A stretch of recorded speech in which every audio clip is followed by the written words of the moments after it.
Que voyez-vous au-delà de votre reflet dans le miroir? Alexander est un neurologue accompli. Admiré pour son intelligence et son calme, il mène une vie parfaite avec son compagnon Marcus, un pilote de ligne. Sous cette façade exemplaire, se cache une vérité glaçante. Depuis son enfance, Alexander sentait une ombre en lui, une présence qu'il ne comprenait pas. Lorsqu'il découvre une boîte cachée dans le grenier de la maison familiale, tout bascule. Des photos macabres, des coupures de vieux journaux et un journal intime révèlent l'existence d'un ancêtre meurtrier, un tueur en série dont l'histoire a été oubliée. Cette découverte devient une obsession et éveille en Alexander une part sombre qu'il ne parvient plus à contrôler.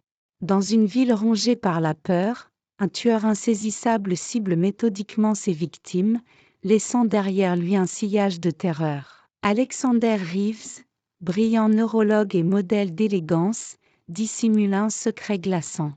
Il est l'architecte de crimes soigneusement orchestrés, nourri par un passé familial sombre et une soif insatiable de contrôle. Face à lui, l'inspectrice Sarah Johnson, déterminée mais tourmentée, se lance dans une traque haletante. Assistée par l'officier Chris, chaque indice, chaque piste la rapproche d'un ennemi qui joue avec ses nerfs et manipule ses émotions. Les victimes semblent liées par des fils invisibles et chaque scène de crime raconte une histoire troublante. Alors que l'enquête avance, la frontière entre chasseurs et proie s'efface, révélant une vérité plus terrifiante qu'elle n'aurait pu imaginer. Alexander, lui, continue de porter son masque de perfection. Il charme, il manipule et il tue. Avec une précision clinique, il ne se contente pas d'assouvir ses pulsions charnelles, il les tue.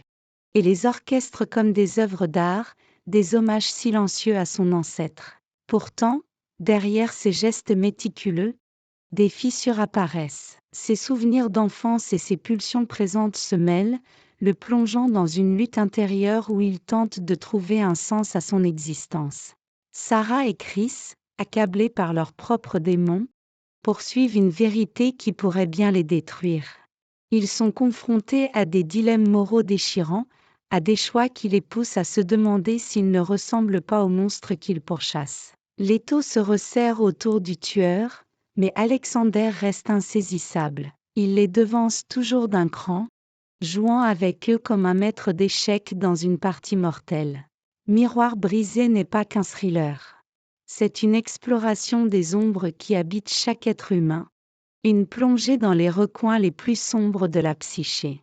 Dans cette quête, les frontières entre le bien et le mal s'effacent, les masques tombent pour révéler des vérités brutes et déchirantes. Mais une vérité pose une question essentielle. Le mal est-il une anomalie ou une partie de nous-mêmes? Dans cette quête où le bien et le mal s'entremêlent, chaque personnage est confronté à ses limites et aux vérités qu'il tente de fuir. Quand le miroir se brise, que reste-t-il? Miroir brisé. À lire absolument.